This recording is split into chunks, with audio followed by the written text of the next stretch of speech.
Assalamualaikum warahmatullahi wabarakatuh. Selamat siang semuanya. Nama Ana Al-Fatih Rizky Pratama. Ana mau membuat video project kultum tentang cara beriman atau tata cara beriman kepada kitab-kitab yang diturunkan oleh Allah. Jadi teman-teman dan jamaah sekalian yang dirahmati oleh Allah, rukun iman yang ketiga adalah beriman kepada kitab-kitab Allah. Kita tahu bahwa Allah Subhanahu wa taala telah menurunkan beberapa kitab kepada para rasulnya seperti Taurat, Zabur, Injil, lalu disempurnakan oleh Al-Qur'an. Namun, pertanyaannya, bagaimana tata cara atau sikap yang benar dalam beriman kepada kitab-kitab tersebut? Baik, jamaah sekalian, di sini ada 4 tata cara beriman.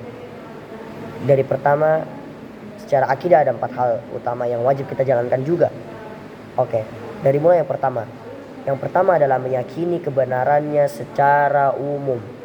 Kita wajib meyakini dalam hati bahwa seluruh kitab tersebut benar-benar diturunkan oleh Allah Subhanahu wa taala kepada para rasulnya sebagai petunjuk bagi ummah pada zamannya. Lalu ada juga yang kedua, yaitu para jamaah, adalah mempercayai berita yang masih murni. Kita membenarkan berita-berita di dalam kitab yang terdahulu yang selaras dengan Al-Quran dan hadis sahih.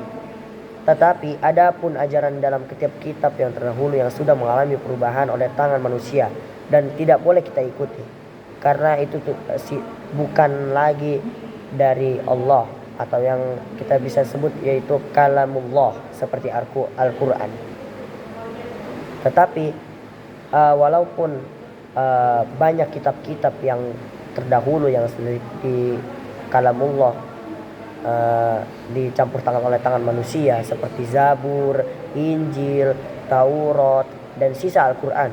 Nah, ketiganya ini adalah cukup kita imani saja.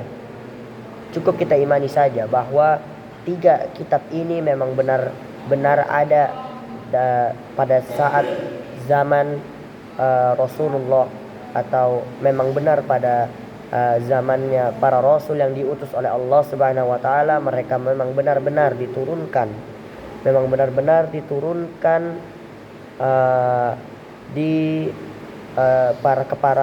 kepada para rasulnya. Lalu yang ketiga adalah kita harus juga mengamalkan dan mengikuti hukum Al-Quran. Nah, jamaah dan saudara sekalian, ini poin yang sangat krusial. Setelah Al-Quran diturunkan, syariat kitab-kitab yang sebelumnya secara otomatis terhapus atau dinasakh, maka syariat yang wajib kita amalkan hari ini hingga akhir zaman hanyalah hukum dan ajaran yang ada dalam Al-Quran. Mengapa para saudara sekalian? Karena salah satunya kitab yang masih pure, original dari Allah yang bisa kita sebut yaitu kalamullah hanya Al-Quran. Al-Quran hanya satu-satunya kitab yang masih original, yang masih murni perkataan dari Allah Subhanahu wa taala, dan yang perkataan-perkataan tentang hadis-hadis yang memang benar-benar sahih. Ingat, hanyalah hukum dan ajaran yang ada di dalam Al-Quran. Lalu yang keempat adalah menjadikan Al-Quran sebagai pedoman hidup harian hingga hari ini bagi kita yang masih hidup, para saudara sekalian. Beriman kepada Al-Quran tidak cukup hanya disimpan di lemari atau dibawa hanya untuk mendapat pujian. Beriman berarti kita rajin membacanya, memahami artinya, merenungkan isinya, dan menerapkan akhlak Al-Quran dalam kehidupan sehari-hari, jamaah sekalian.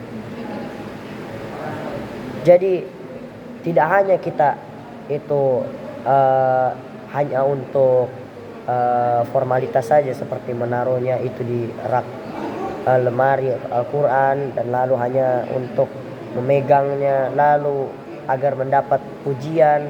Nauzubillahi min zalik, saudara-saudara. Sebenarnya kita sebagai umat akhir zaman harus memperbanyak membaca Al-Quran. Karena Al-Quran adalah salah satu penyelamat kita di hari ini, yang kita hidup di dalam zaman yang penuh kezoliman ini. Maka dari itu saudara-saudara, Al-Quran kita harus rajin membacanya, memahami artinya, merenungkan isinya, dan menerapkan akhlak Al-Quran dalam kehidupan sehari-hari. Barakallahu fikum. Lalu di sini Rasulullah Shallallahu Alaihi Wasallam bersabda bahwa Al-Quran akan menjadi pencerah dan penolong. Al-Quran akan menjadi pencerah dan penolong atau syafaat di hari kiamat kelak bagi orang-orang yang rajin membacanya. Yang seperti Ana bilang tadi, Al-Quran bisa menjadi penolong.